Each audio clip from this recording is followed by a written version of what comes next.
¿qué tal? Continuamos entonces con este ciclo de crisis y conflicto en el siglo XX y estábamos en las consecuencias inmediatas de la Primera Guerra Mundial, es decir, la primera posguerra. Y bueno, empezaron una serie de revoluciones a imagen y semejanza de la revolución bolchevique triunfante en la ya Unión Soviética, ¿no? ¿Qué podemos decir entonces? Mira, en lo personal, con respecto a esto y a lo que va a tocar con la crisis en Alemania, hay que decir algo importante. La Europa de posguerra, de la Primera Guerra Mundial, fue una Europa que quedó en estado de virtual guerra civil. Sí. No era una Europa tranquila, por eso reparaciones alemanas, todo eso, correspondía en otro mundo de ideas. Sí. Se estaba luchando, la inestabilidad de los nuevos estados era dramática, sí. ¿No? El gobierno Masaryk en Checoslovaquia, la misma unificación de Yugoslavia con la dinastía de los Karađorđević, o sea... Pero vos señalaste lo de guerra civil. Lo de guerra civil viene porque, naturalmente, lo que podíamos llamar la revolución, así en términos subversivos, que empieza en 1789 en forma explícita, golpea, toca tierra como un huracán con toda la fuerza en la Primera Guerra, a pesar de que las condiciones no estaban dadas por una situación así. Fue el resultado de estos tratados y la tremenda incoherencia de la guerra, de la Primera Guerra. Esa tremenda incoherencia lleva, creo yo, a una descomposición del tejido social. Hay una descomposición del tejido social. Alemania pasa de una monarquía imperial a un enfrentamiento principalmente entre dos sectores, es decir, los sectores que de alguna manera o de otra adherían o al antiguo imperio o a posiciones conservadoras y patrióticas, y una ideología disolvente que había decidido que había que romper y destruir todo, que a su vez era internacionalista. No era, claro, la característica central es la irrupción de una ideología internacionalista que en ese momento caía sobre toda Europa. Es decir, era como un fenómeno nuevo. Hasta entonces no había habido un fenómeno, porque la expansión político-ideológica bolchevique tiene una especie de remedo de cruzada religiosa también, ¿no? Lo que antes eran cruzadas, ¿cómo? Una secularización. Una teología laica. Sí. Y entonces, dentro de eso fue señalado que la idea del comunismo, ya desde Marx, pensaba Marx que el comunismo se iba a dar dentro de los países más desarrollados económicamente, como Alemania y hasta crecientemente Estados Unidos, porque él veía la rebelión de las masas obreras que iban a reclamar contra el sistema capitalista. Y la explosión... Perdón, conviene entender, pero vos no podés dar una lección en esto, que lo que entendía Marx por el sistema capitalista era el sistema productivo, no el financiero. Que Marx atacaba el capitalismo económico más que el capitalismo financiero. La alienación del trabajo por la posesión de los medios de producción.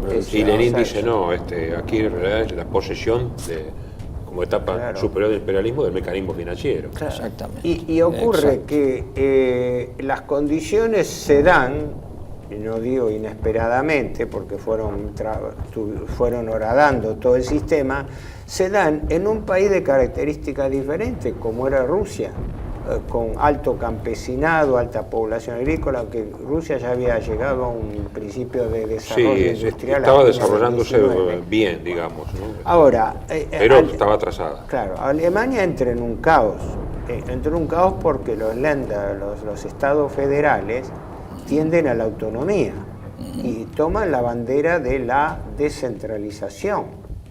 Y se empiezan a crear repúblicas independientes, pero repúblicas independientes... Es una cosa regresiva, porque es anterior, es un paso regresivo. Volver a los antiguos pequeños reinos. Es la desintegración del centralismo del imperio monárquico alemán. Por eso el primer amago es la República Espartaquista de Baviera con Kurt Eisner, Bueno, la de... Sí, perdón, sí, la de Sí, Baviera. la de Eichmann de Baviera. Pero antes en Berlín, la propia Berlín, hay una sonada espartaquista, el golpe. Y Karl Liebknecht, ¿no? Claro, digamos, los socialistas, están los socialistas moderados que lo que quieren, que está Ebert, ¿no? Friedrich Ebert, que lo que quieren es tratar de capear el temporal de la mejor manera posible, porque ya Alemania está en tratativas, en negociación en Versalles, y tener, digamos, un soviet y una conmoción interior sería una quiebra absoluta y total, sería un desastre aún mayor de lo que significó. Exacto. Además, en lo la estaban derrota. viendo de Rusia, porque en Estaban Rusia, viendo de Rusia. ya desde el conde Witte, que fue acusado de pro-alemán en la guerra, de estar con el Kaiser, el conde Witte dijo, si nosotros perdemos esta guerra puede pasar algo mucho peor que perderla, perder todo el país. Se cumplió lo que dijo el conde Witte. Mira, recapitulemos para los espectadores tres cosas que creo que no lo tomamos. El presidente Wilson exige para firmar el armisticio la abdicación del Kaiser. Sí, exacto. El Kaiser había nombrado al príncipe Max o Maximiliano de Baden como canciller.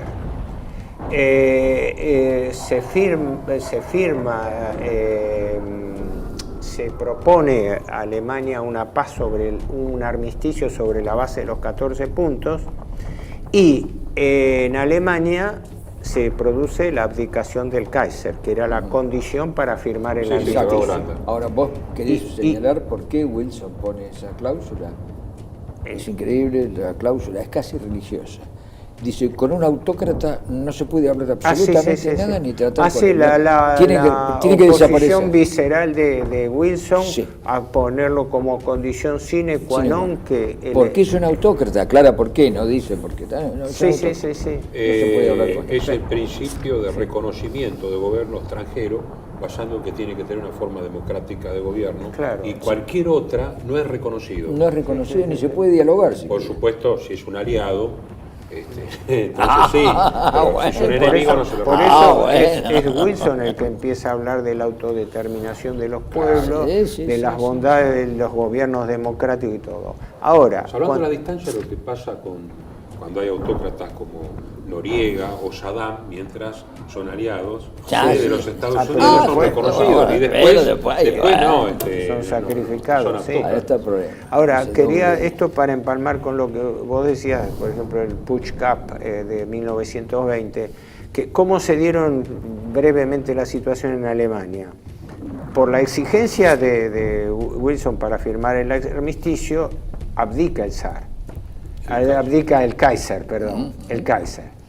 Asume entonces, queda como canciller Max de Baden, que entrega el poder a un gobierno republicano provisorio que surgió de la alianza entre socialdemócratas, que ponen al presidente Friedrich Ebert, sectores liberales, entre los cuales el mismo príncipe Max de Baden, porque a Max de Baden lo designan como canciller precisamente porque era un hombre abierto a las ideas liberales. Lo mismo que había pasado con Kerensky, la alianza entre socialdemócratas y liberales para provocar la caída de la monarquía.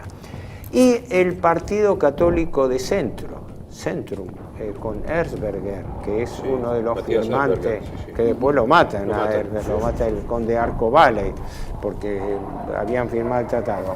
Entonces, dentro de ese esquema se produce un estado de anarquía en toda Alemania, que ahí vienen las repúblicas espartaquistas. En realidad, el ejército estaba derrotado pero no vencido, digamos, y que tenía...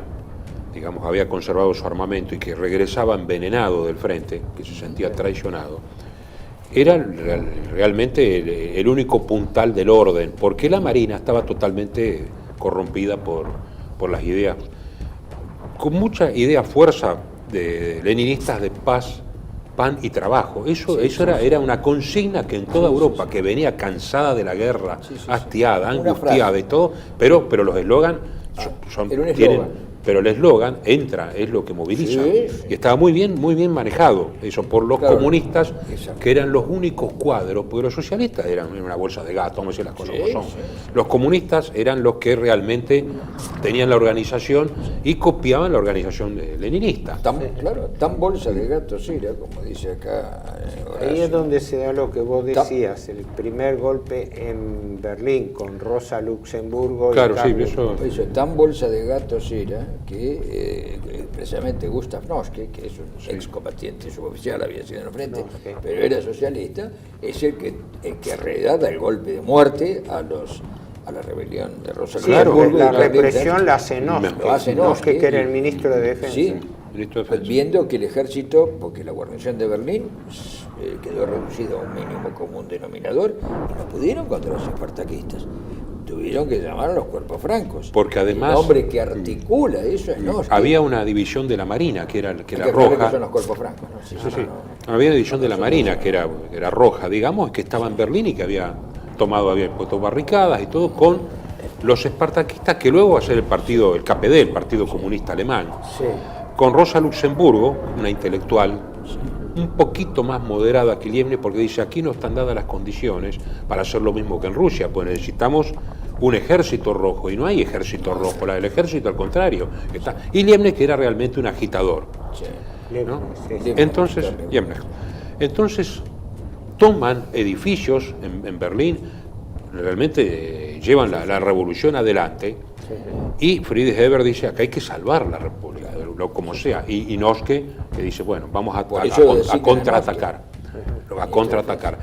y tienen que contraatacar con las fuerzas que vienen del ejército, bien armadas, y con los famosos cuerpos francos, que son los Freikorps. Sí, los Freikorps, que es una idea, en realidad ese nombre viene de la Edad Media. No olvidemos que en la Edad Media estaban los francos jueces, y los jueces francos eran los jueces que cuando la ley era abatida o sustituida por una ley aberrante, la población tenía el derecho natural, digamos, de rebelarse contra ella. Ante una ley arbitraria, yo digo que el mundo es cuadrado, bueno, que es un cubo, no es un cubo, luego no acato la ley.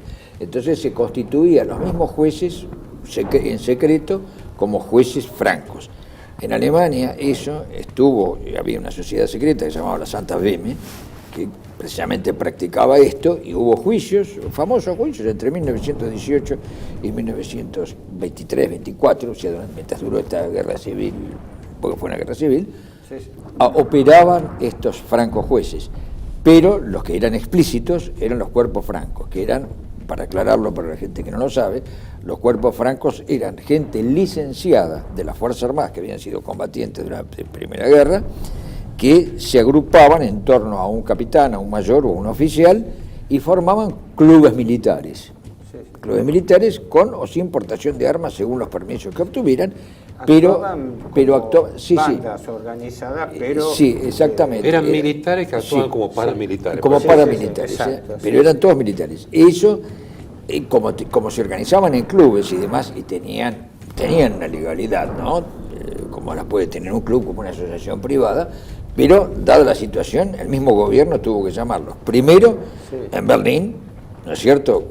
Creo que fue Ritter von Epp, ¿no? El cuerpo franco von Epp. Sí, estuvo en los dos lugares, porque Múnich viene después, y es más grave lo de Múnich. Sí, lo de Múnich, que es mucho más grave, si queremos lo mencionamos. Ahora lo vamos a mencionar, eso fue mucho más grave también. Entonces, estos cuerpos francos en realidad siguieron combatiendo hasta 1921 en Prusia Oriental, porque el enfrentamiento en Prusia Oriental y después tenía frontera común con la Unión Soviética, y porque además desde la Unión Soviética se buscaba la subversión internacional de toda Europa. La lograron en Hungría, como después en otro bloque, no sé cómo es el tema, lo vamos a tratar este tema, el de Hungría, pero en Alemania, empezaron por Berlín.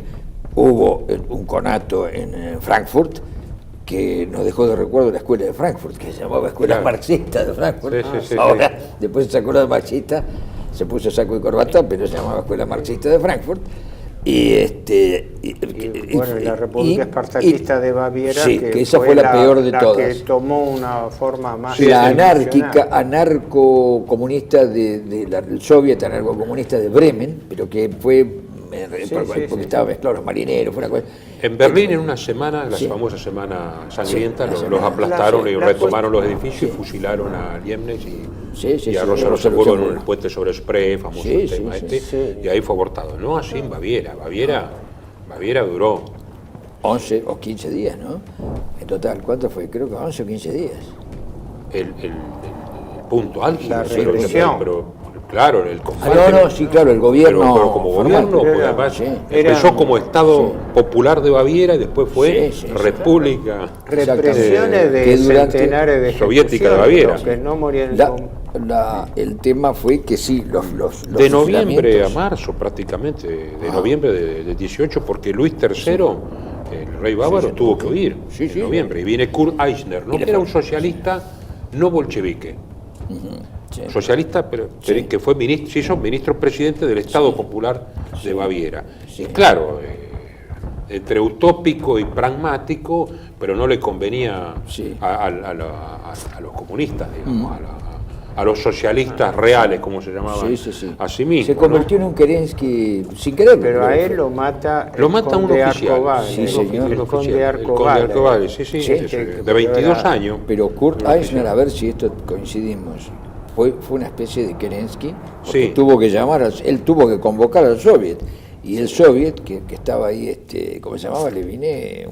No, después viene, pero es muy interesante la cadencia, ¿no? Pues se reúne el Parlamento con los ultras, y se pelean con los moderados, y se le acusan a uno, que no recuerdo el nombre, de haber sido el que estaba detrás del asesinato de Eisner, lo mata un carnicero, que había sido un pesado, digamos, comunista. Leviné, ¿no es otro.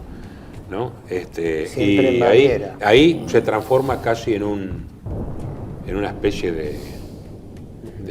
de mártir, ¿no? Kurt Eisner. Y viene Johannes Hoffmann, que hace un gobierno de coalición, ¿no? Y cuando ven el triunfo de Bela Kun en Hungría, se entusiasman, lo echan a Hoffmann se va al norte de Baviera, se va a Bamberg, ¿no? Y viene Ernst Toller como jefe de Estado. Ernst Toller con Gustav Landauer son dos dramaturgos de cierto talento, he dejado cosas, que se reunían en lo que se llamaba el Café de los Chiflados. Y proclama la República del Amor de Baviera, Ernst Toller. Una cosa absolutamente utópica, un desquicio total, un desquicio total, en donde entre estos Cafés de los Chiflados estaba como ministro de Exteriores el doctor Franz Lipp, que era realmente loco porque había tenido antecedentes de varios neuropsiquiátricos. Entonces, como pide 60 locomotoras a Suiza, para la nueva república de los soviets de Baviera, y los suizos, no lo reconocía nadie, esta república, le declara la guerra a Suiza. Baviera le declara la guerra a Suiza. Y le manda un telegrama a Lenin con copia al Papa, en donde dice que Hoffmann se había ido a Bamberg llevándose las llaves de los excusados del Palacio Gubernativo. Ese telegrama demencial está mencionado en el famoso libro de este gran periodista, historiador Ramón Cartier, en Hitler, el asalto del poder, ¿no? En donde dice, y Lenin le dice, ¿pero usted qué hizo? ¿Tomaron los edificios? ¿Qué está pasando con el proletariado? Con todo esto? En Alemania, entre el estado de anarquía, porque nadie podía controlar la situación, la falta de autoridad del gobierno socialdemócrata que no daba pie con bola, y el peligro de la descentralización, que ese es el problema más importante a mi juicio, de que los Länder querían tener autonomía, lo cual podía regresar a Alemania a una disolución del centralismo de los Hohenzollern. Claro, bueno, pero eso lo vemos en el luego próximo de la pausa. bloque, sí.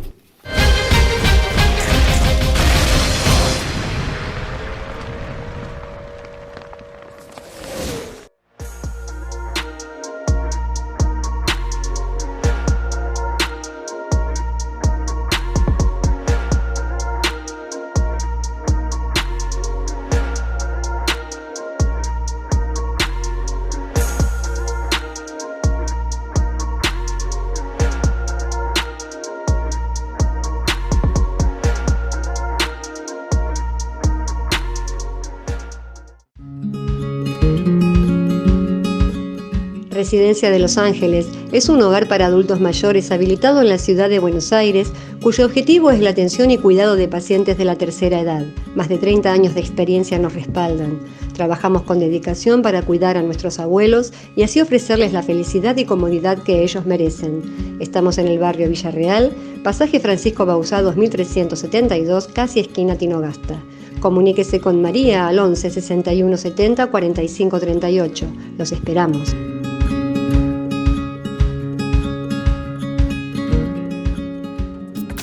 Bienvenidos a CEPA, Centro de Estudios del Pensamiento Americano.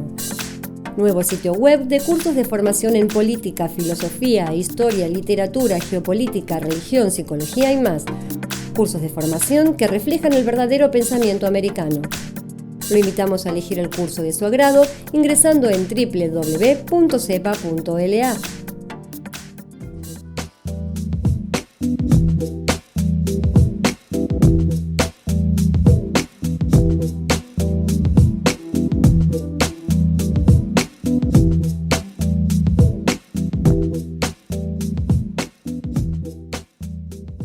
Decir siempre la verdad primero tiene un precio.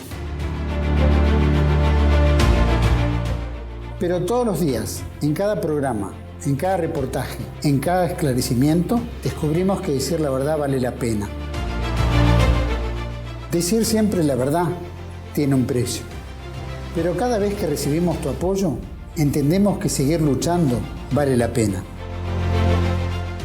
Dependemos de tu ayuda. TLB1, toda la verdad primero.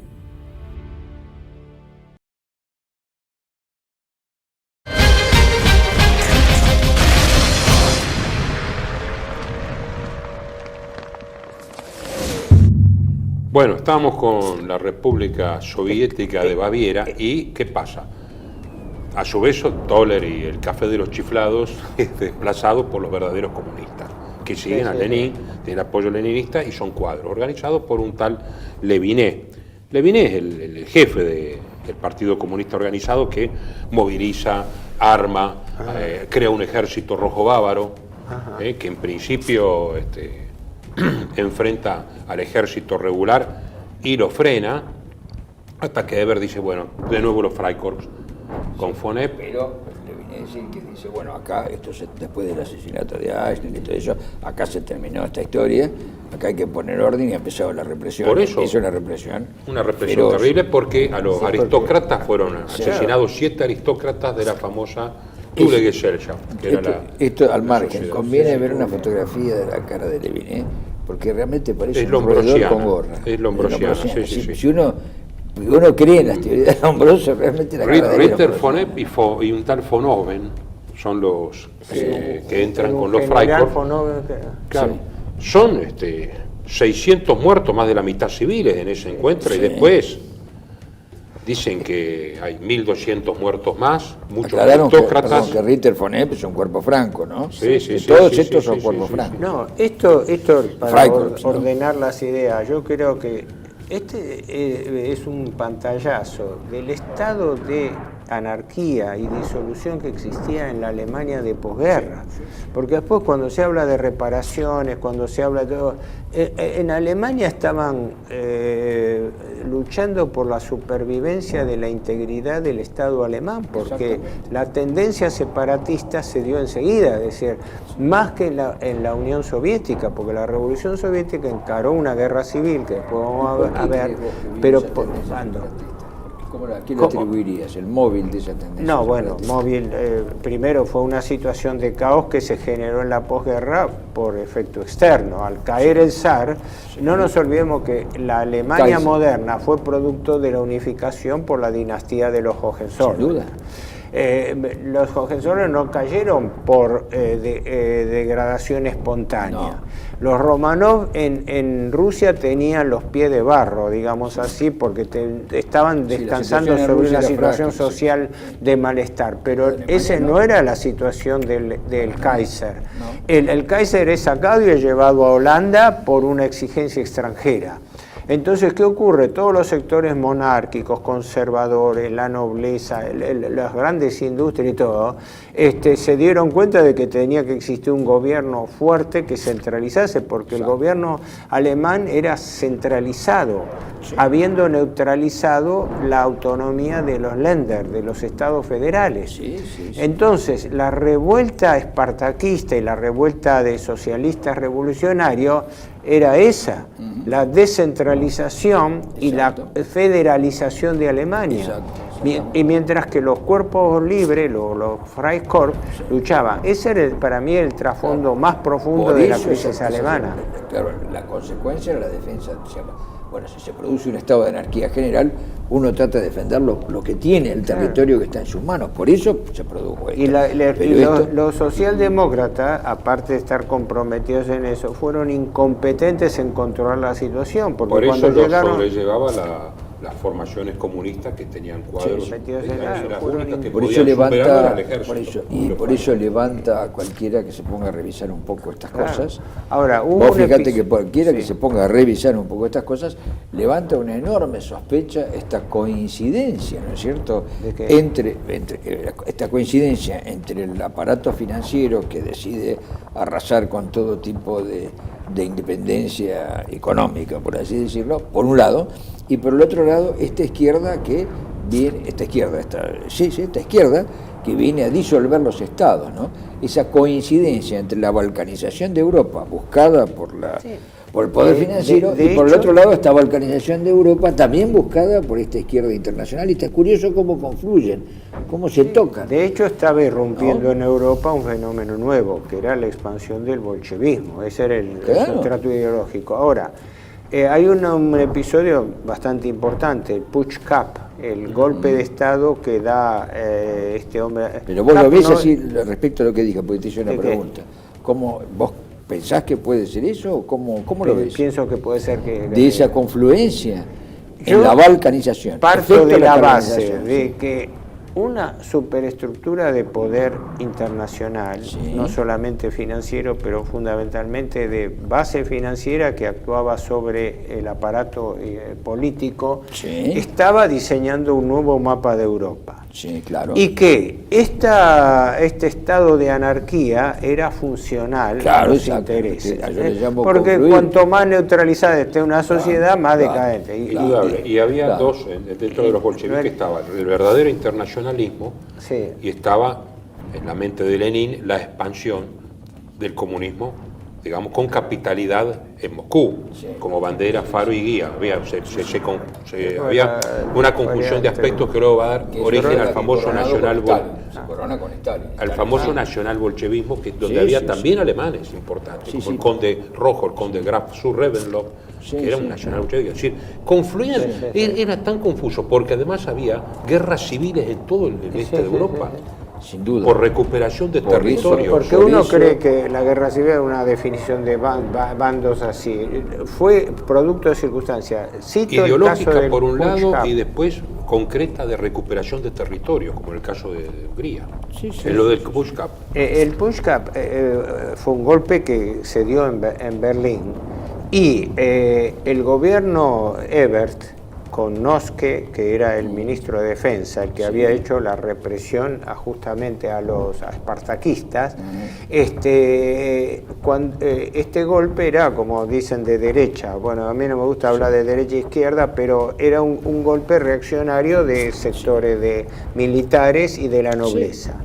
Y es sabido que Noske lo llama... Perdón, llamemos a las cosas por su nombre. Olvidémonos de esas denominaciones de izquierda y derecha que no sirven para nada. Sí, no sirven. Pero sí hablemos de patriótico y antipatriótico, porque es evidente que la actitud de los cuerpos francos... entraría dentro, de una calificación más ideológica. Yo lo que digo es... que ideológica, realista. Es decir, los cuerpos francos son patriotas. Sí, eran nacionalistas. Del territorio, eran distintos grupos nacionalistas alemanes. Patrióticos. Porque algunos eran nacionalistas, otros eran monárquicos, pero son patrióticos. Sí, eran de distintas tendencias. Una diferencia fundamental, es decir, patrióticos, porque uno dice, no, esta es la ideología, no, son patrióticos, reaccionaban a favor de la patria. Hasta ese momento no había definido una ideología en contra del comunismo. Pero son patrióticos. Kapp, brevemente, cuando Kapp con un otro general alemán, a ver si no me equivoco que era Schmoller, un apellido así, hacen el golpe de Estado en Berlín. Sí. La debilidad del gobierno Ebert es tan grande que el gobierno huye porque Noske, el ministro de Defensa, llama al jefe de la Reichswehr, que era el famoso general Otto von Seck, que era el que había quedado al frente de la reducida Reichswehr de 100.000 hombres, ¿no? Y dice que llamó desesperadamente para pedir reprimir al Push-Cap, que eran monárquicos y eran militares. Y Seck le respondió, creo que una famosa frase dijo, dice, el ejército alemán no dispara contra hombres del propio ejército alemán. Exacto. Entonces el gobierno Ebert, en su debilidad, escapó, creo que a Dresde o a Leipzig, hasta que se renovaron. Y tuvieron que pactar un gobierno de coalición que a su vez aguantó la situación. Débil y además manejado por poderes indirectos. Por eso es mal parida la República de Weimar. Porque incluso cuando se hace la Constitución de Bamberg en agosto del 19 y se crea el Estado Libre de Baviera después de todo esto, también surge débil y se integra a una República de Weimar débil. Yo en esto quisiera leer algo que dice Spengler, porque me parece a mí extraordinario, ¿no? Dice... ¿De dónde es eso? ¿De esto los años decisivos? No. ¿De dónde es? Esto es de los 6 ensayos de Spengler, Aufbau des Neues Reich, o sea, la reconstrucción, ¿no? Reconstrucción de Nuevo Reich. Dice, esta comunidad, por los revolucionarios y después sus consecuencias, por los partidócratas, digamos, que no fue elegida en 1919, sino que se hizo elegir, no se diferenciaba de los bolcheviques de Moscú, cuando más por la ruindad de sus procedimientos. Muy poco numerosos, pero decididos a flotar arriba y a no dejarse arrebatar el poder alcanzado. Pero mientras en Rusia fue para obtener un fin a pesar de todo, de concepción grandiosa y alcanzarlo aunque tenga que atravesar por torrentes de sangre. Aquí en Alemania, a fin de consolidar la herencia y para lograrlo adquirir del enemigo, la anuencia a cualquier precio. Después que estos héroes de la coalición huyeron hacia todos los ámbitos antes del derrumbe, volvieron a aparecer cuando vieron que los espartaquistas se habían adueñado de la presa. Por el temor de no participar en el botín, se originó en los sillones de felpa del Gran Ducado de Weimar y en las tabernas y cervecerías la República Alemana. No una forma estadual, sino una firma comercial. En sus estatutos no hay mención de pueblo, sino de partidos. No se menciona el poder, el honor y la grandeza, sino partidos. Ya no tenemos patria, sino partidos. No tenemos derecho, sino partidos. Y ya que no tenemos derecho al porvenir, sino intereses de partidos. ¿Qué son estos partidos? No son una fracción del pueblo como en Inglaterra, sino que son sociedades económicas con un cuerpo de funcionarios bien remunerados que se comparan con los partidos políticos americanos como un ropavejero con una casa comercial. Se allanaron al enemigo todo lo que pretendían y se decidieron en suscribir cualquier exigencia que manifestara y despertaron en él la petición de siempre nuevas exigencias para poderse dedicar a sus fines en el interior, decididos a sacrificar cualquier principio, cualquier ideal, cualquier disposición de la Constitución recién jurada por un plato de lenteja de un ministerio. ¿Así? Exacto, esto, así se puede poner abajo de lo que pasó en Hungría, porque en Hungría, como coaguló, en Alemania se desarmó, y la situación es muy movible. En Hungría coaguló. Si uno se entera cómo llegó al poder Béla Kun, es asombroso. Béla Kun llegó al poder gracias a la burguesía, no burguesía que cometió errores y fue una cosa. No, con la alianza con la burguesía y un apoyo financiero extraordinario que operaba a través de Viena, pero no tenía origen en Viena, ¿no? Es decir, operaba a través del apoyo financiero recibido a través de Viena, llega a Budapest a manos de la burguesía y se lo otorgan directamente a Béla Kun. El golpe comunista de Hungría es una alianza entre la burguesía y un capital de este financiero internacional, exacto, abstracto, que opera y produce el gobierno de Béla Kun. Ahí coaguló, porque las cosas se dieron como para igualar. ¿Cuál fue el resultado, digamos, en lo de Béla Kun? Porque Béla Kun fue gobierno, aparte de 1 millón de muertos, ¿no? ¿Cuántos fueron, Horacio? Bueno, pero porque hubo además, una guerra. Claro, una guerra con Rumania, que los rumanos entran al final. Exactamente. Budapest, la suma ¿no? de eso fue 1 millón de muertos, creo, ¿no? Entre los así, muertos. Así dice. Entre los muertos. Lo dice el famoso libro negro del comunismo de. Exactamente. Muy bien. La izquierda de la izquierda. Otros dicen entre 600.000, pero parece que 600.000 solo de represiones y matanzas formidables, con la complicidad de la burguesía, que después, bueno, tuvo que reaccionar. Los grupos no comprometidos a burguesía reaccionaron en el golpe del almirante Horthy y demás. Pero lo curioso es, ¿cuál fue la situación de los obreros, de los operarios en Hungría? No era mala con el Imperio Austrohúngaro, por supuesto, socialmente no era mala, había que hacer reformas, como en todo, ¿no? Por supuesto, pero pasó a ser desastrosa y gravemente, y de hambrunas, y en los campesinos fue una especie de esclavos, se les quitó la tierra y el hambre alcanzó no solo a los campesinos, sino a las poblaciones de las ciudades, porque claro, no había producción. Y los que hicieron los comisarios políticos. Los comisarios políticos tienen unos sueldos extraordinarios y disponían, bueno, ¿cómo se llama? Después disponían del poder de los soviets. Era una república, fue una verdadera república de los soviets, de los consejos, la de Béla Kun. Bueno, en Alemania ocurrió. Por eso cayó apenas las tropas, se sublevó el ejército, la marina, las fuerzas armadas, con el almirante Horthy, cayó en menos de 48 horas. Sí. Bueno, en Alemania ocurrió la misma degradación, la especulación con la inflación que se venía produciendo de la posguerra y el hecho de que los principales, incluso empresarios, se dedicaron a sobrevivir dentro de toda esta anarquía con la especulación financiera. ¿Por qué? Porque los valores caían, se iban licuando los valores de las empresas, iban quebrando empresas y entonces empresarios con mayor dinero iban comprando estas empresas quebradas, iban concentrando la economía. Hubo un famoso empresario alemán, Hugo Stinnes, ¿no? Que después se hizo un gran imperio comercial concentrado, que su fortuna, no sé cómo lo calificaban a él, ¿no? Como era un cazador de empresas, un tipo ahora pasa en la bolsa, de que cuando hay una crisis caen los valores bursátiles, entonces los aventureros pueden comprar por pocas monedas empresas y reforzar. Pasó en Hungría también. Es claro, sí, una técnica que se estaba dando a raíz de toda esta anarquía.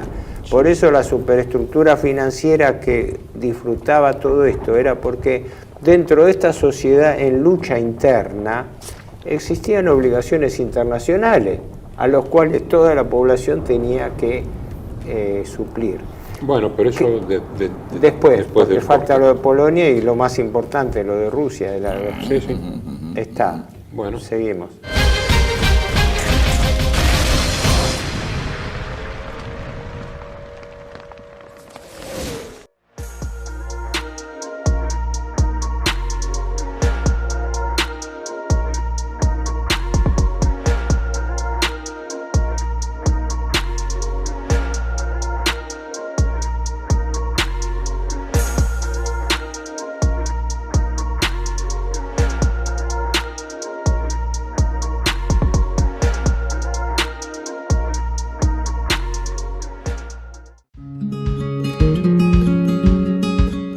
Residencia de Los Ángeles es un hogar para adultos mayores habilitado en la ciudad de Buenos Aires, cuyo objetivo es la atención y cuidado de pacientes de la tercera edad. Más de 30 años de experiencia nos respaldan. Trabajamos con dedicación para cuidar a nuestros abuelos y así ofrecerles la felicidad y comodidad que ellos merecen. Estamos en el barrio Villarreal, pasaje Francisco Bauzá 2372, casi esquina Tinogasta. Comuníquese con María al 11 61 70 45 38. Los esperamos.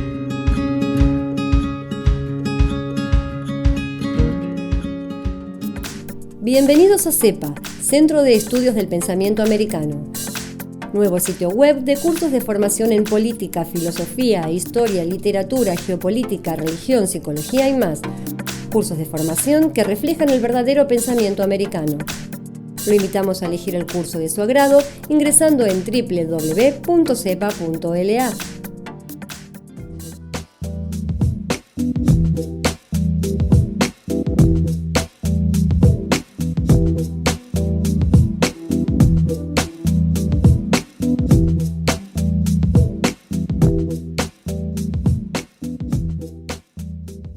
Decir siempre la verdad primero tiene un precio.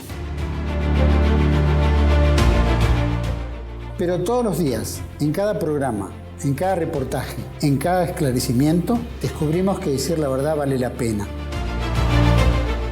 Decir siempre la verdad tiene un precio. Pero cada vez que recibimos tu apoyo, entendemos que seguir luchando vale la pena. Dependemos de tu ayuda. TLB1. Toda la verdad primero.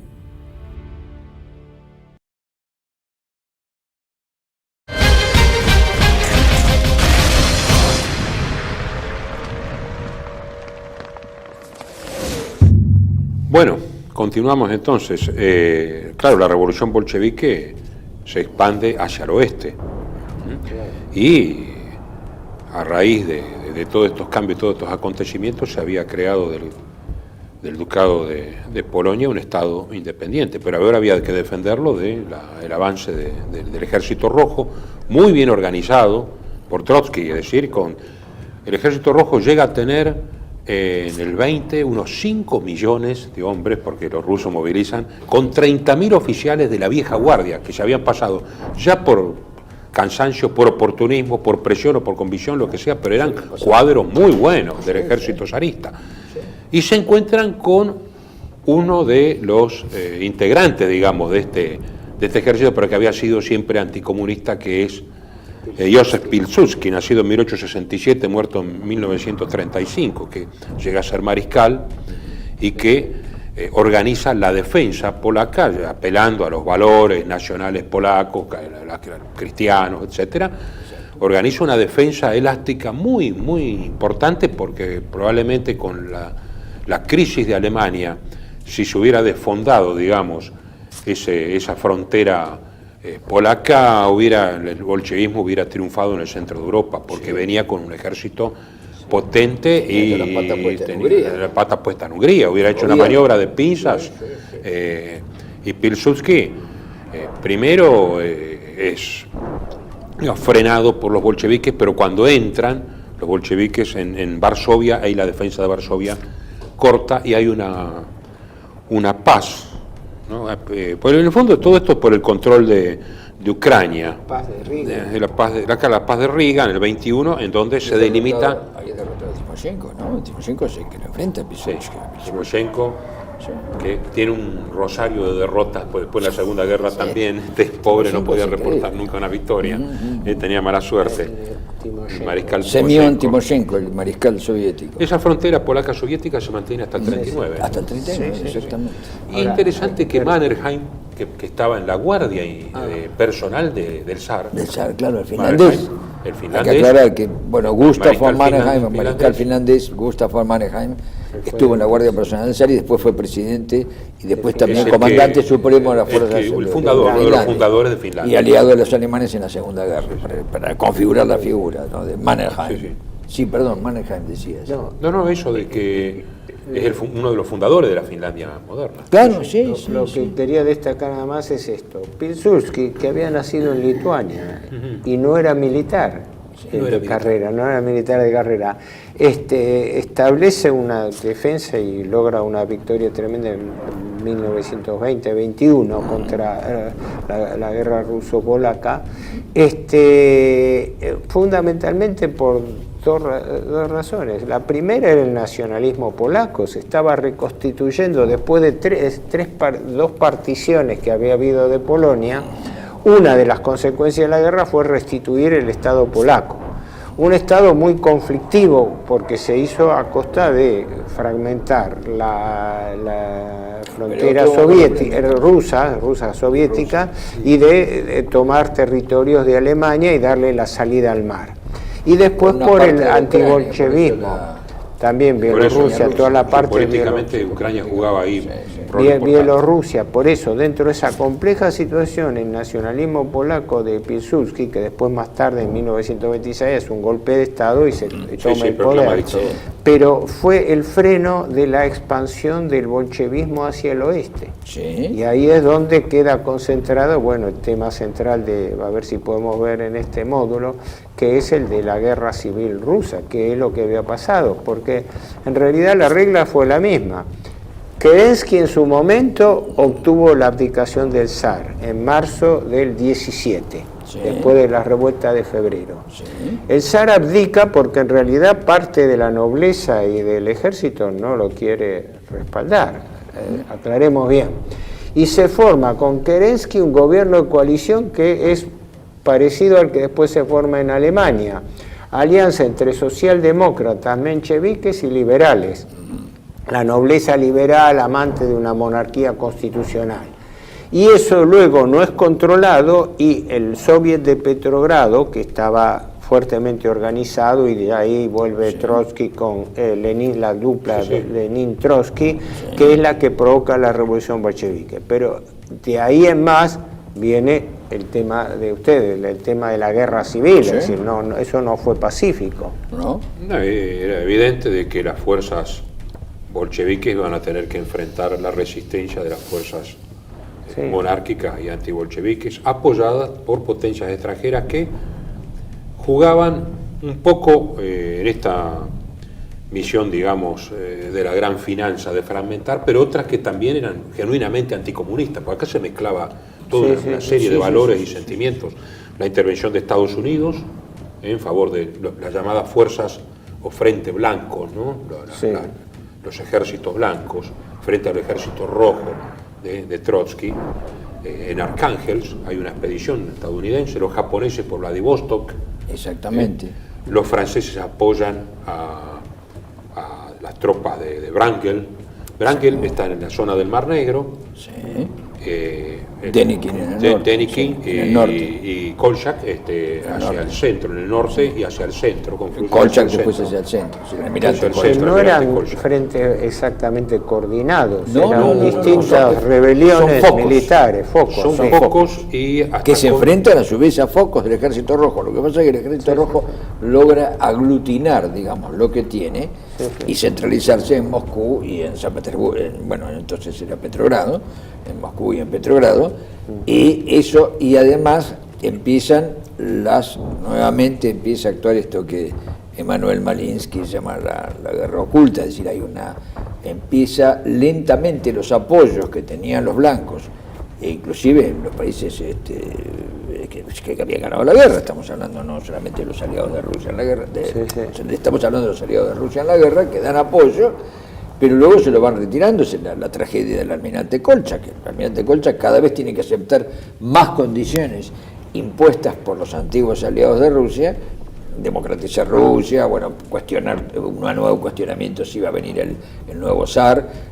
Soñaban todavía con el nuevo zar y estaba ya en un pozo de cala, ya estaba muerto, no Nicolás II, sino y el zarevich, sino el gran duque Mijaíl, que iba a ser el zar. Bueno, no estaban todos muertos. De todas maneras, no querían tampoco eso. Las tropas, los prisioneros alemanes y austrohúngaros que estaban en ¿cómo se llama?, en Siberia, se dividieron. Unos se fueron con los bolcheviques, una minoría, y otros se pasaron al almirante Kolchak, que lo apoyaron, y después tuvieron apoyo internacional. Los más famosos fueron los checos. Los checos le dieron mucho apoyo al almirante Kolchak. Hay una unidad completa checa.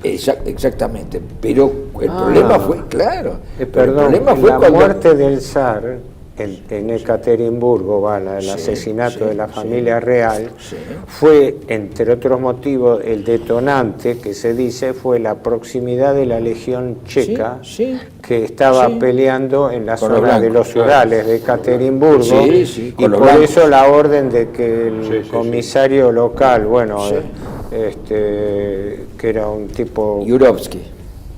No, Yurovsky fue el que dirigió Ejecutor. el comando que Sí, asesinó al zar y a su familia, Sí. bajo órdenes de Sverdlovsk, que era, a su vez, estaba en lo que sería después la GPU, pero creo que era ministro de Interior, Sí. y la orden fue autorizada por el Comité Central por Lenin, ¿no? Sí. Pero el comisario local de Ekaterimburgo, Sí. que no sé si era un apellido como Goloshkin o algo así, este tipo estaba en la idea de que al zar había que matarlo de todas maneras. Pero el detonante fue la proximidad de los blancos, la Legión Checa, la Legión diciendo, Checa. dice, Era el corremos parte el del ejército riesgo de que vaya... Un paréntesis, hasta qué Era punto parte del ejército la blanco. acción de los poderes indirectos, Sí. que Eduardo, duque de Windsor, habla con el padre respecto de su padrino, el zar, que está prisionero, para que le mande un crucero. Y Jorge V se echa a llorar y no dice nada, porque el Parlamento británico veta el envío de cualquier barco de guerra a Rusia. Pero eso fue antes con la abdicación, cuando Con el zar la estaba abdicación todavía para salvarlo, en sí, el Palacio obviamente, del para Zar con salvarlo, el pero cel. digo Sí, que hasta sí. el mismo primo, el rey Sí, Jorge sí. V, no era absolutamente independiente. ¿No? Evidentemente Sí, sí. no. Esto es gravísimo porque vos decís, ¿cómo es esto? ¿Qué es lo que pasó acá? Por eso provoca, esto claro es anecdótico, pero no tanto, es decir, provoca en la extrema, en los confines de Rusia, con en Vladivostok, se forma una fuerza de resistencia mandada por el general Ataman Semenov, Sí. y su inmediato subordinado, que después queda independiente en los hechos, que es el general Roman Fyodorovich von Unger-Sternberg, comandante de la División Asiática de Caballería, Báltico, que había, ¿no? claro, Noble un varón báltico que, bueno, había estado en la Guardia Imperial y demás. Cuando se produce la revolución bolchevique, él inmediatamente se incorpora al ejército blanco, y al incorporarse al blanco lo designan en Siberia, porque él era conocedor de la zona y demás, y forma una división asiática de caballería, principalmente por supuesto con tropas rusas, pero después se incorporó japoneses, mongoles, principalmente mongoles, buriatos, kirguises, samoyedos, manchurianos, y hasta chinos. Y bueno, se produjo un golpe comunista en Mongolia por contactos que tenían los soviets con Mongolia, y claro, sí, el general Blücher, que es el que finalmente lo detiene, el barón von Unger, y el barón von Unger cruzó la frontera con Mongolia, derrotó a los comunistas y repuso en el trono a una especie de Dalai Lama que tenían ahí. En realidad era una figura dependiente del Dalai Lama, el Kutuktu. Bueno, este lama lo nombró a Unger no solo primer ministro, sino además le llamó, ¿cómo se llama? Unger Khan, Dios reencarnado de la guerra, y le dieron el anillo de Genghis Khan, se lo dio, lo tenían en el tesoro de Urga, que era el nombre antiguo de la capital de Mongolia, y le dio ese anillo. Y las predicciones que hizo el barón Unger es muy curioso, porque en un momento, estamos hablando de 1919, 1918, 1919, 1920 y 21, porque ahora en septiembre se cumplen 100 años de su muerte. Fue entregado, ¿no? Fue entregado, sí, fue entregado, pero ahora en septiembre se cumplen 100 años de su muerte, donde, bueno, es curioso, la orden de Trotsky, que es el que primero lo quería asesinar, después dijo, no, tráiganlo vivo, queremos pasarlo a nuestras filas. Y lo mandó a Blücher, que era uno que sí se había pasado, y ni Blücher pudo convencerlo, ¿no es cierto?, para que se pasara a las filas bolcheviques, y fue fusilado en septiembre de 1921, se van a cumplir 100 años. Pero lo curioso son las predicciones que hace, más allá de su epopeya, que llevaría un tiempo contarla y no es las predicciones que hace. Él dice, esta revolución, se refiere a la revolución bolchevique, no nació en Rusia, ha nacido en las capitales de nuestros aliados occidentales, y dentro de allí en los bancos y en los poderes financieros. Esos poderes son los que han generado esta ideología que está terminando con Rusia y va a querer terminar con todo el mundo. Eso lo dice el barón von Ungern en 1919.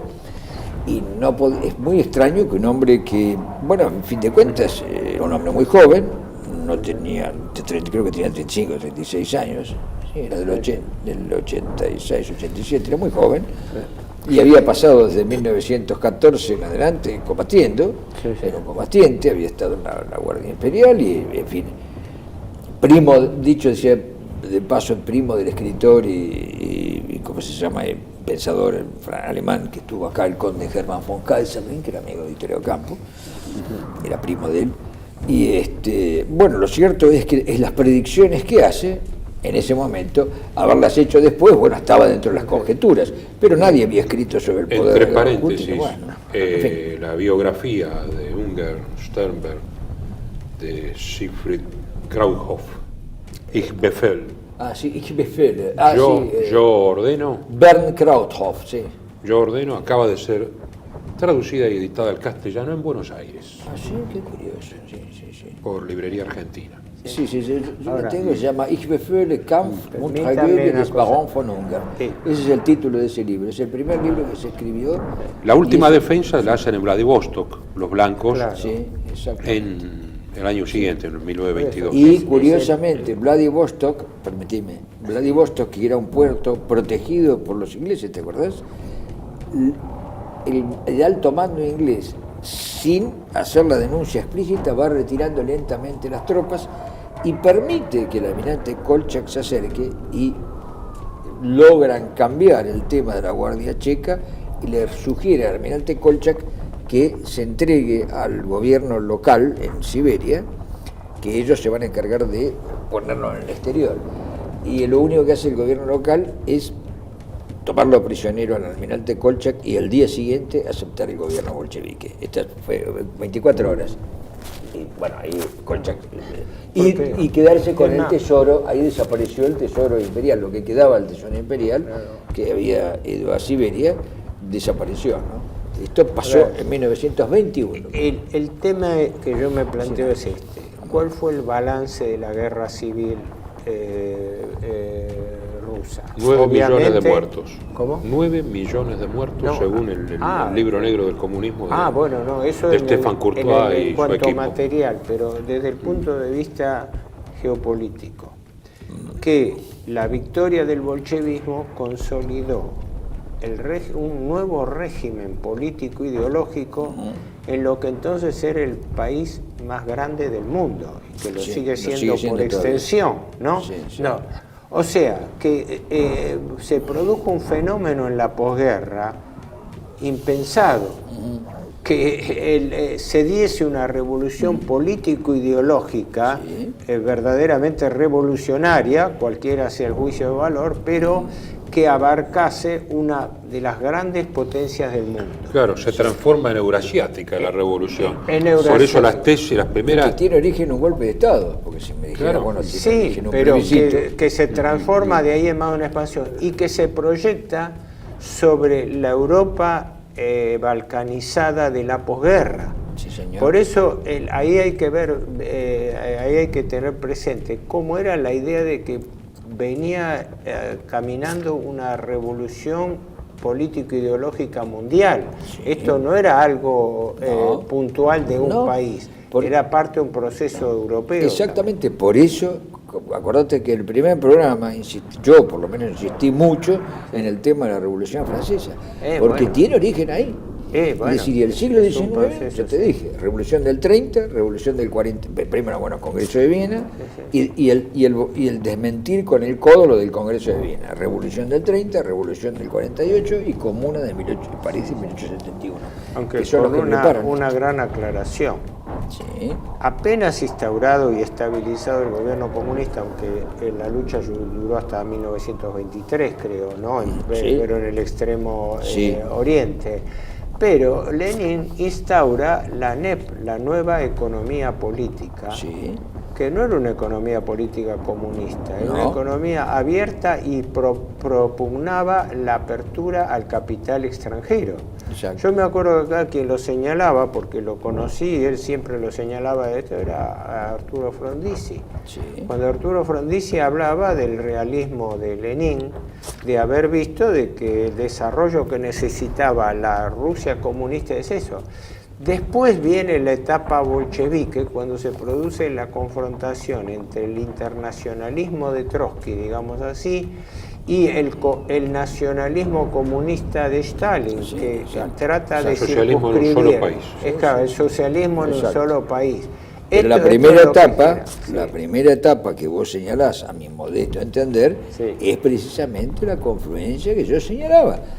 O que yo creo, Claro. yo creo verla así, ¿no es Sí. cierto? Por un lado viene operando la finanza y todo se encuentra. Y No, la sí. nueva política económica de Lenin, Sí. para mí, y después explicarlo vos, me gustaría que lo Sí, explicaras, sí. para mí no es que es una política, bueno, es realista en los hechos, en la coyuntura, pero en realidad los que hicieron la revolución bolchevique en Rusia, necesitaban con avidez los recursos naturales de Rusia y la subordinación de Rusia a un aparato económico financiero que no estaba en Rusia.